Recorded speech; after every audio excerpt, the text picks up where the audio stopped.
Boss Kannada 10 ಕಾರ್ಯಕ್ರಮದಲ್ಲಿ ಸಂಗೀತಾ ಶೃಂಗೇರಿ ಗೆಲ್ತಾರೆ ಅಂತಲೇ ಹಲವರು ಭಾವಿಸಿದ್ದರು. ಆದರೆ 3ನೇ ಸ್ಥಾನಕ್ಕೆ ಸಂಗೀತಾ ಶೃಂಗೇರಿ ತೃಪ್ತಿ ಪಟ್ಟುಕೊಂಡಿದ್ದರು.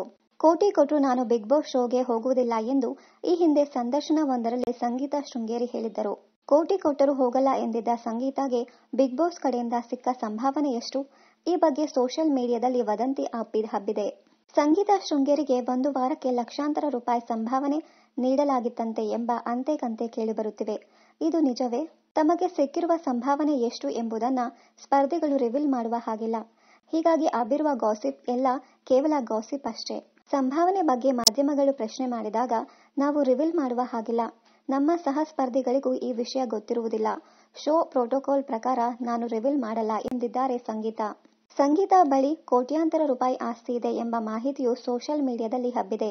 ಈ ಬಗ್ಗೆ ಮಾತನಾಡಿರುವ ಸಂಗೀತಾ, ಸದ್ಯಕ್ಕೆ ನನ್ನ ನೆಟ್ ವರ್ತ್ ಅಂದ್ರೆ ಕರ್ನಾಟಕದ ಜನತೆ. ನಾನು ಕರ್ನಾಟಕದ ಹೃದಯ ಗೆದ್ದಿದ್ದೇನೆ. ಅದಕ್ಕಿಂತ ಜಾಸ್ತಿ ಇನ್ನೇನೂ ಇಲ್ಲ ಎಂದಿದ್ದಾರೆ. ಬಿಗ್ ಬಾಸ್ ಕಾರ್ಯಕ್ರಮದಿಂದ ತಮಗೆ ಬಂದ ಹಣವನ್ನ ಸರ್ಕಾರಿ ಬಾಲಕಿಯ ಶಾಲೆಯೊಂದಕ್ಕೆ ಸಂಗೀತಾ ಶೃಂಗೇರಿ ದೇಣಿಗೆ ನೀಡಿದ್ದಾರೆ. ಆ ಮೂಲಕ ಜನರ ಮನಸ್ಸು ಗೆದ್ದಿದ್ದಾರೆ ಸಂಗೀತಾ. 777 ಚಾರ್ಲಿ ಸಿನಿಮಾದಲ್ಲಿ ಸಂಗೀತಾ ನಟಿಸಿದ್ದರು. ಬಿಗ್ ಬಾಸ್ ಬಳಿಕ ಶ್ವಾನ ಚಾರ್ಲಿಯನ್ನ ಸಂಗೀತಾ ಮೀಟ್ ಮಾಡಿದ್ದಾರೆ. ಇನ್ನಷ್ಟು ಕನ್ನಡ ಧಾರಾವಾಹಿ, ಸಿನಿಮಾ ಹಾಗೂ ಇನ್ನಿತರ ನ್ಯೂಸ್ ಅಪ್ಡೇಟ್ಸ್ಗಾಗಿ ಚಾನೆಲ್ ಅನ್ನ ಸಬ್ಸ್ಕ್ರೈಬ್ ಮಾಡಿ. Thank you.